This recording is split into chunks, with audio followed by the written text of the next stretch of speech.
فرش التراب يضمني وهو غطاء. تو یہ اب معاملہ آ گیا وطن کو چھوڑنے کا، لہذا ہجرت کی. اب ان قال انی ذاہب الی ربی سیہدین. ٹھیک ہے، تم لوگوں کا حال یہ ہے، میں نے تمہیں ہر طرح سمجھایا، نرم بھی سمجھایا، گرم بھی سمجھایا، تمہارے اوپر ہتھوڑے بھی برسائے اور پھول بھی برسائے، تم کسی طرح ماننے والے نہیں ہو. اب تم میری جان کے دشمن بن گئے ہو تو ٹھیک ہے، پھر میں جاتا ہوں. انی ذاہب الی ربی سیہدین رب ہب لی من الصالحین. ایک دعا اور نکل آئی اس وقت سے، اے اللہ مجھے صالح اولاد عطا فرما. 80 برس سے تجاوز ہو چکی تھی عمر، اولاد نہیں تھی، اور اللہ نے اسماعیل کا تھا بیٹا دے دیا. اب اللہ تعالیٰ نے حکم دیا ہاجرہ اور اپنے اس بیٹے کو لے جاؤ اور جاؤ وہاں بواد غیر ذی زرع، جاؤ وہاں حجاز کی اس وادی کے اندر، وادی غیر ذی زرع، وہاں ان کو چھوڑو. اب یہ امتحان دیکھیے، توکل کا امتحان. حضرت ابراہیم لے آئے، کوئی متنفس نہیں، کوئی گھاس تک پیدا نہیں ہو رہی. وہ درخت کا ہونا تو اور بڑی بات ہے کہ کھجور کا درخت ہو یا کوئی اور درخت ہو. پانی نہیں، پانی کا ایک مشکیزہ تھا ابراہیم کے پاس، وہ چھوڑ دیا. کچھ کھجوریں تھی وہ دے دی اور چلے. حاجرہ پوچھتی ہے ہمیں کس کے بعد سارے چھوڑ کے کھا رہے ہیں؟ کہنے لگے اللہ کے. یہ ہے توکل، اللہ کا حکم ہے.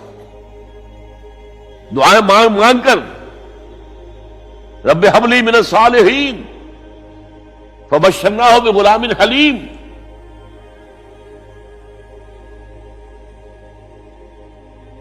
اب وہ بچہ آتے رہتے تھے، چکر لگاتے تھے. فلما بلغ معه السعی، جب وہ بچہ اسماعیل ان کے ساتھ بھاگنے دوڑنے کے قابل ہو گیا، کاموں میں ہاتھ بٹا رہا ہے، 13 برس کی عمر ہو گئی ہے، نوجوان. اب اندازہ کیجئے 100 برس کی عمر، بوڑھا آدمی، اولاد اب تک ہوئی نہیں تھی. ایک اولاد مانگ مانگ کر دعا سے اللہ سے دی ہے. اب آخری امتحان آتا، اس سے آگے کوئی امتحان نہیں. اس بوڑھے شخص کی نخل تمنا ہری ہو رہی تھی اپنے بیٹے کو دیکھ کر. فلما بلغ معه السعی قال یا بنی انی اری فی المنام انی اذبحک فانظر ماذا تری.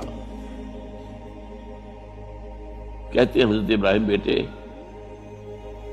میں مسلسل دیکھ رہا ہوں خواب میں کہ میں تمہیں ذبح کر رہا ہوں. تو دیکھو، غور کرو، تمہاری رائے کیا ہے؟ نبی کا خواب بھی وہی ہوتا ہے، اس میں کوئی شیطنت جو ہے، کوئی شیاطین جن و انس کی کوئی مداخلت نہیں ہو سکتی. پھر یہ کہ پے بپے 3 دن یا بنی انی اری فی المنام انی اذبحک فانظر ماذا تری. اب جواب سنیے، وہ حلیم. یا ابت افعل ما تؤمر ستجدنی ان شاء اللہ من الصابرین. ابا جان کر گزریے جو آپ کو حکم ہو رہا ہے. تومر، ابرتا نہیں، تومر حکم ہو رہا ہے. جب 3 دفعہ آپ کو یہ حکم ہو گیا اللہ کی طرف سے تو پھر دیر کاہے پہ؟ یا ابت افعل ما تؤمر ستجدنی ان شاء اللہ من الصابرین. آپ مجھے انشاءاللہ صابر پائیں گے. یہ وہ صابر اور حلیم ہونے کی شان ہے، جان دینے کے لیے تیار. اب یہاں بھی دیکھیے کہ یہودیوں نے اتنی تحریفیں کی ہیں. وہ ذبیح اللہ حضرت اسحاق کو کہتے ہیں. یہ بعد میں حضرت اسحاق پیدا ہوئے، 13 سال بعد، 100 برس کی جب عمر تھی حضرت ابراہیم کی تب ہوئے. اب وہ کہتے ہیں کہ ذبیح اللہ جو ہے وہ اسحاق ہے، اسماعیل تھے. مروہ پہاڑی، جو مروہ اور یہ موریا، وہاں پر بھی انہوں نے ایک پہاڑی کا نام رکھ دیا مروہ. وہ کہتے ہیں یہاں پر اسحاق کو ابراہیم نے ذبح کرنے کی کوشش کی. سب بکواس. ایک بڑی عمدہ کتاب مولانا فراہی رحمۃ اللہ علیہ کی تھی، عربی، پھر اس کا ترجمہ ہوا، الرأی الصحیح فی من هو الذبیح، عربی میں کتاب تھی کہ ذبیح کون تھا، اسماعیل یا اسحاق، اس کے بارے میں صحیح رائے کیا ہے، یہ اس کتاب کا موضوع ہے۔ تو انہوں نے تورات کے حوالے سے ثابت کیا ہے۔ اصل میں ہوتا کیا ہے، چور لاکھ چیزیں چھپا بھی جائے اپنی تو کہیں نہ کہیں کلو چھوڑ جاتا ہے، آخر تفتیش ہوتی ہے، پولیس والے بھی جانتے ہیں کہیں نہ کہیں سے کوئی نہ کوئی کلو جو ہے، اب ساری چیزوں کو سمیٹنا مشکل ہوتا ہے اس کے لیے، تو اس کے اندر وہاں کلو موجود ہے، اسحاق اس کے اندر تورات کے اندر جس سے ثابت ہوتا ہے، انہوں نے ثابت کیا۔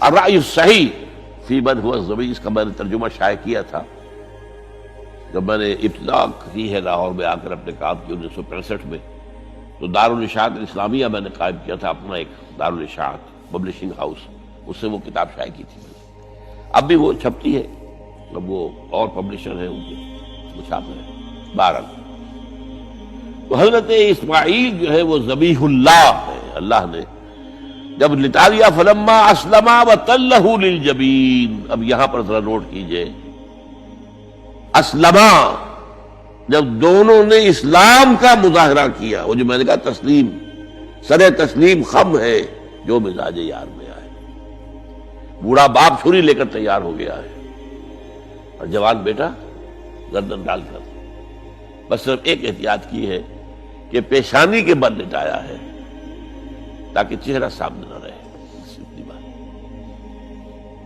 چھری چلاتے ہوئے چہرہ اونده بولتا اللہ للجبین، پیشانی کے بل انہوں نے لٹا دیا اور پھر چھری چلائی، لیکن اللہ نے پکار کر کہا، یا ابراہیم قد صدقت الرؤیا انا کذلک نجزی المحسنین، اے ابراہیم بس تم نے اپنا خواب پورا کر دیا۔ میں نے آج سے بہت پہلے مضمون لکھا تھا اس پر، تو میں نے کہا تھا جس کا امتحان لیا جا رہا تھا وہ فیل نہیں ہوا، ممتحن کو بس کرنی پڑی، اللہ کو بس بس بس، ان ھذا لھو البلاء المبین، اے ابراہیم واقعتاً یہ بہت بڑی آزمائش تھی جس میں تم پورے اتر گئے۔ یہ میں نے آپ کے سامنے زندگی کا جو پورا ایک نقشہ ہے ابراہیم کا، ہر قدم پر امتحان، ہر قدم پر امتحان، ایک سے ایک کڑا امتحان، ایک سے ایک بڑا امتحان، اور آخری امتحان یہ، ان ھذا لھو البلاء المبین۔ جب ممتحن یہ کہتے بھائی بات تم بہت مشکل، پرچہ واقعی میں نے بہت مشکل سیٹ کیا تھا، کمال ہے تم نے بہت عمدہ حل کیا، تو اس سے بڑی شاباش کیا ہوگی؟ لیکن اس کے ساتھ یہ ہے کہ اب اگلا موضوع آ رہا ہے میرا، جہاں تک تو معاملہ آ گیا، یہ قربانی جو ہے اس کو پھر ہمیشہ کے لیے اب سنت ابراہیم کے طور پر جا باقی رکھا گیا۔ عین اس وقت جنت سے ایک میڑا ان کی جگہ آ گیا،